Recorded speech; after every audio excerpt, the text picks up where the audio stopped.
Hi everyone, my name's Natalie Fox and I am an early career ocean professional. My research is looking at the intersection between surfing and ocean literacy.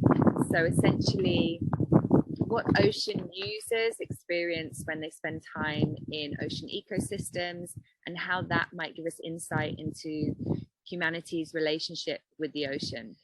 This has really been a culmination of lots of different pathways for me. I have always worked with people and I've always worked in the ocean actually as a surf instructor.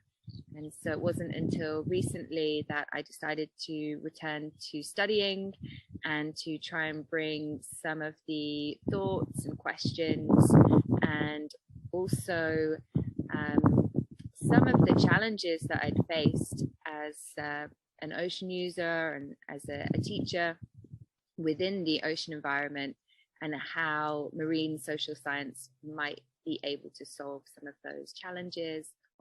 I think engaging and involving coastal communities within the decade of ocean science is integral to achieving the outcomes and to facing the challenges that we are aiming to tackle within the decade.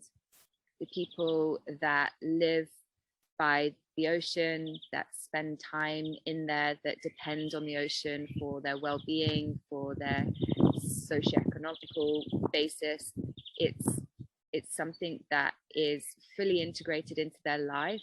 So these people can't be left out of the research, out of the management, out of the policy. It's part of my research as well to go from the grassroots to speak to people in these communities.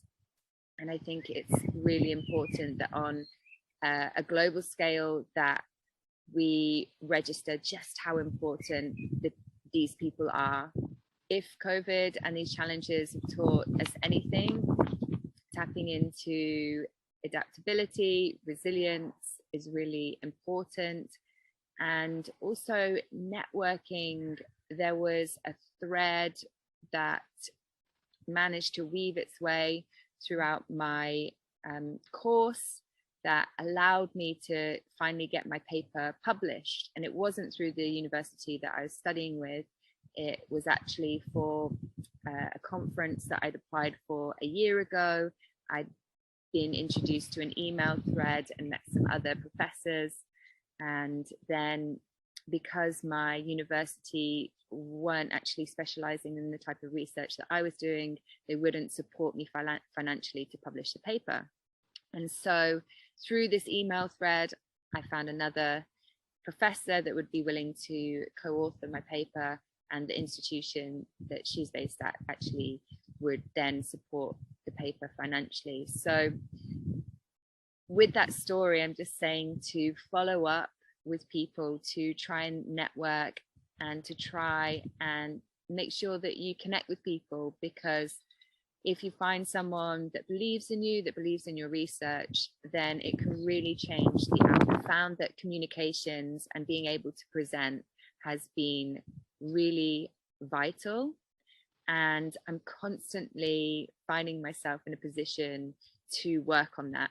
So even though it might be challenging to talk about your research, to speak in front of an audience, to hold a webinar, it's something that is really crucial and will help you grow as an ECOP. I recently participated in Monaco Ocean Week. It was definitely something that was out of my comfort zone to be on a panel with experienced professionals. But the fact that ECOPs now have a platform to be able to share their voice, to be part of the decade, it's a really great opportunity. And if you are an ECOP, then I really recommend looking after your mental health. We spend a lot of time on screens. We spend a lot of time working with these big issues of sustainability, complex social ecological issues, and it can be overwhelming sometimes. So spend time in nature, spend time in the ocean if that's a good way for you to connect with nature, and also reach out so that you also have support within your network, and to take time away from doing the work to make sure that you replenish yourself.